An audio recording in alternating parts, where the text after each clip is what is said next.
नमस्कार दोस्तों, मैं रोहित पुरवार आप सभी का स्वागत करता हूँ वीटू माई यूट्यूब चैनल पे।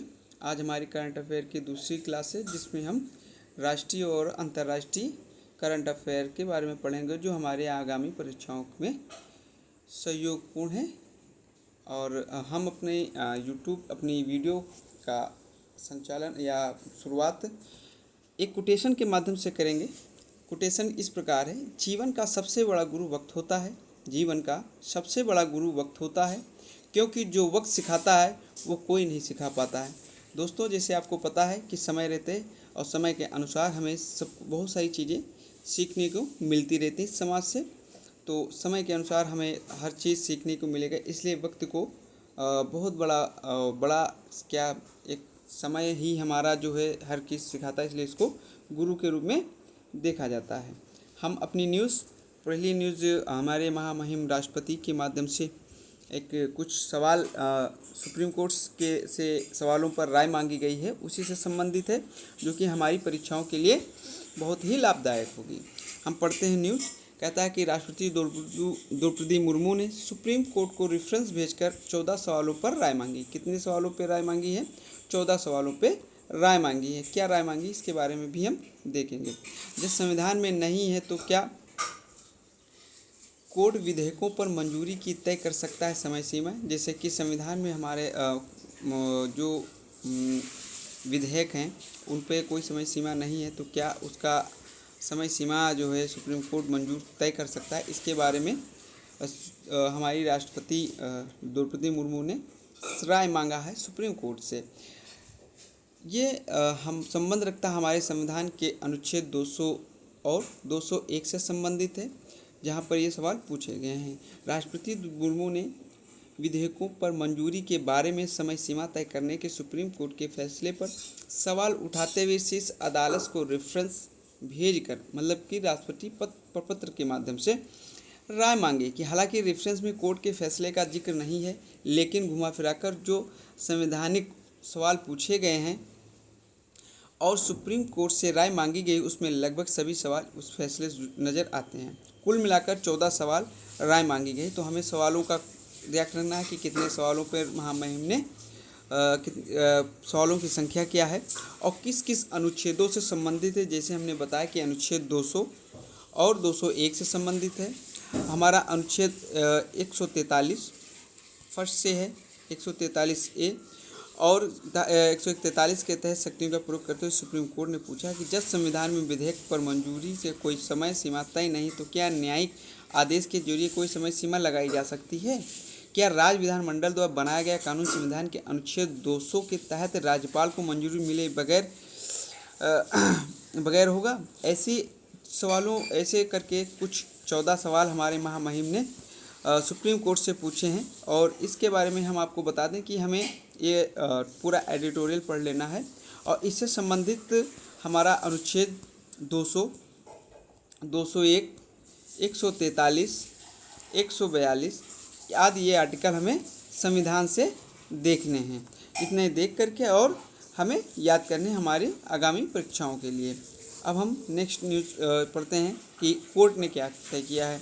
ठीक है, जैसा कि यहाँ पर आप देख सकते हो, सुप्रीम कोर्ट ने तय कर दी है कि 3 महीने की समय सीमा।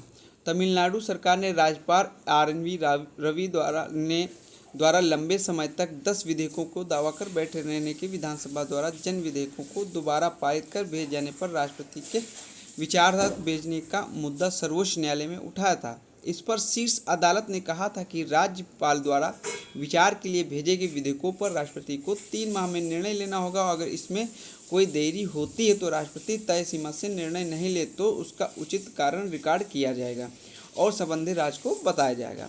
अनुच्छेद 201 के तहत राष्ट्रपति के पास कोई पॉकेट वीटो या पूर्ण वीटो नहीं है, या तो विधेयक को मंजूरी दे या फिर उस पर मंजूरी रोक ले।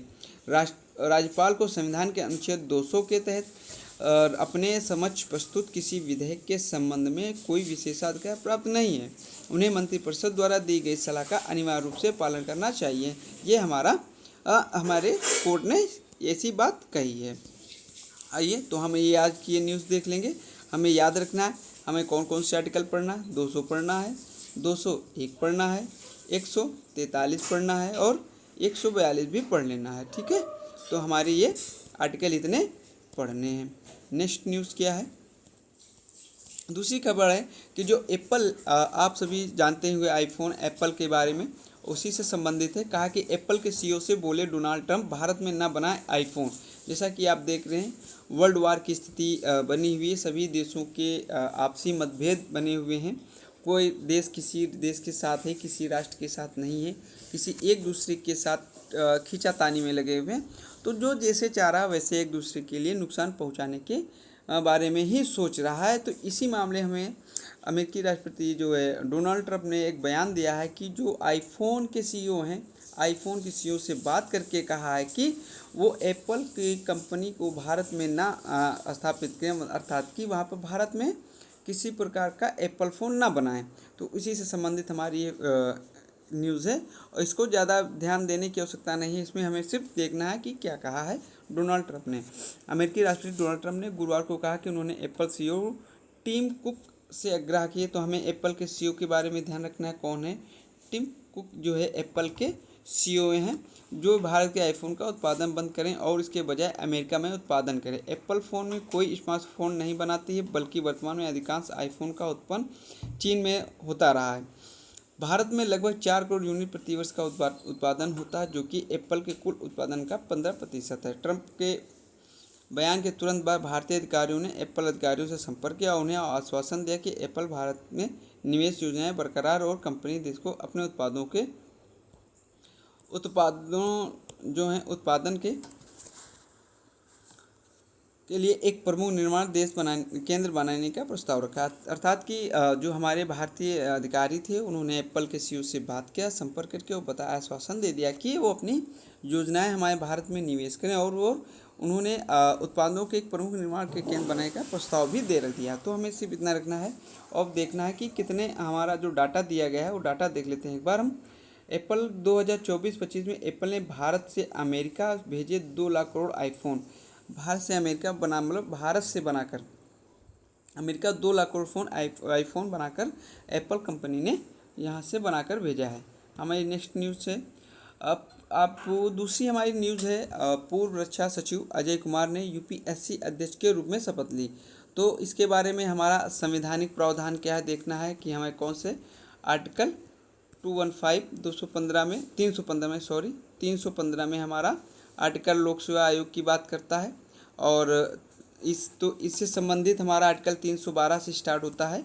312 से हम भारतीय जो लोक सेवा आयोग है उसके बारे से पढ़ते हैं कि भारतीय की जो अखिल भारतीय सेवाएं हैं उसके बारे में 312 से स्टार्ट होता है और 318 तक लगभग हमको देखना रहता है। तो इससे संबंधित जो भी वीडियो आर्टिकल हैं वो आप एक बार पढ़ लीजिएगा। और हम इससे संबंधित जो न्यूज़ है कि पूर्व रक्षा सचिव अजय कुमार ने यूपीएससी अध्यक्ष के रूप में शपथ ली है। पूर्व रक्षा सचिव अजय कुमार ने गुरुवार को संघ लोक सेवा आयोग यूपीएससी के अध्यक्ष के रूप में शपथ ली है। आयोग के वरिष्ठतम सदस्य लेफ्टिनेंट जनरल सेवानिवृत्त हो चुके हैं राज शुक्ला ने अजय कुमार को पद सौंपा है। मतलब कि हमें ध्यान रखना है कि अजय कुमार शुक्ला को जो पद दिया है उससे पहले कौन थे? लेफ्टिनेंट जनरल राज शुक्ला थे जिन्होंने अजय कुमार को अपना पद सौंपा है। तो वर्तमान में जो हैं वो हैं अजय कुमार और इससे अजय कुमार से पहले कौन थे? राज शुक्ला थे। वो भी क्या थे?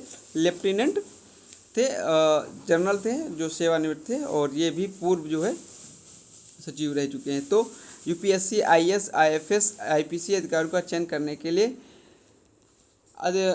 के लिए सिविल सेवा परीक्षा आयोजित करता है। इसमें अध्यक्ष के अलावा अधिकतम 10 सदस्य हो सकते हैं। तो हमें इसका कैसे निर्माण होता है इस समिति का, इसके बारे में जानकारी लेंगे, पढ़ लेंगे हम एक बार कि इसमें एक अध्यक्ष होता है, ठीक है, एक अध्यक्ष होता है और 10 सदस्य होते हैं, इतना हमको ध्यान रखना है।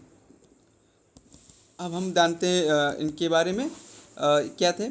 इसमें लिखा अध्यक्ष के अलावा 10 सदस्य हो सकते हैं। वर्तमान में आयोग के सदस्य 2 पद रिक्त हैं। यूपीएससी अध्यक्ष की नियुक्ति 6 वर्ष की अवधि तक या 65 वर्ष के लिए किया जाता है। तो हमें ये भी ध्यान रखना है कि जो अध्यक्ष होता है कितने सालों के लिए नियुक्ति होता है?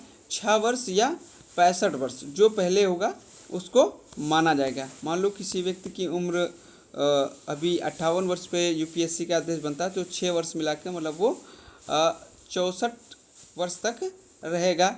यदि उसका 60 वर्ष में नियुक्ति होती तो 6 मिलाकर 66 हो जाएगा, इसलिए उसके आयु 65 वर्ष में वो नियुक्त हो जाएगा, अर्थात तो 4 साल तक ही सेवाएं दे पाएगा। तो यहाँ पे आप समझ रहे होंगे कि जो बात की गई 6 वर्ष या 65 वर्ष की आयु प्राप्त करने के लिए की जाती है। कैरल कैडर के 1985 बैच के प्रशासनिक सेवा से निवृत्त अजय कुमार ने 23 अगस्त 2019 से 31 अक्टूबर 2000 तक रक्षा सचिव के रूप में काम किया है। आयोग की ओर से जारी बयान में कहा गया कि 35 वर्ष से अधिक के अपने शानदार करियर के दौरान उन्होंने केवल के साथ साथ केंद्र में भी प्रमुख पदों पर कार्य किया। राज्य उनके साथ महत्वपूर्ण इलेक्ट्रॉनिक्स एवं सूचना प्रौद्योगिकी विभाग में प्रबंधन निदेशक, सूचना प्रौद्योगिकी विभाग के प्रधान सचिव आज शामिल रहे। ठीक है, तो हमें ये न्यूज़ देख लेनी है कि हमारे यूपीएससी के अध्यक्ष कौन है, अध्यक्ष का प्रावधान हमारे संविधान में कहाँ, ये कमेंट में आप हमको बताएंगे, जैसा कि हमने बता भी दिया है। और एक बार एक जा कर के डायरेक्ट से आप लोग पढ़ लेंगे, जो एक हमारे लिए रिवीजन के लिए बहुत आसान होगा।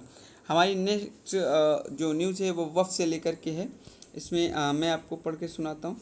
वक्फ संशोधन कानून पर अंतरिम रोक लगाने की मांग पर सुप्रीम कोर्ट 20 मई को करेगा विचार। 20 मई को जो है वक्फ बोर्ड के जो अंतरिम रोक लगाने की बात की गई, सुप्रीम कोर्ट जो है उस पर 20 मई पे सुनवाई करेगा और फिर निर्णय क्या होगा वो देखेंगे।